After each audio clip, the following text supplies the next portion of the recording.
Paano kayo mag-shine ng balat na sapatos? Ito ginagawa ko, pakita ko sa inyo. Una, tanggalin ang mga loose dirt na nasa ibabaw ng sapatos. Pwede gumamit ng brush or microfiber na basahan.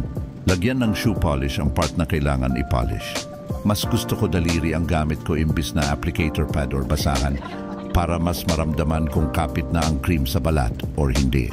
Maririnig nyo sa sapatos kapag kapit na ang polish. 2 coating ang ginagamit ko na polish para mas makinang.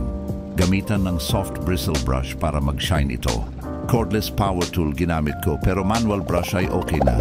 Makikita nyo kagad ang pinagkaiba ng walang polish at ang part na meron.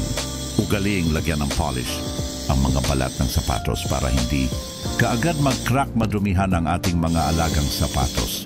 Dahil ang mga gantong produkto ay may oil na nagproprotekta na hindi mag-absorb ng tubig ang balat na nakakasira dito.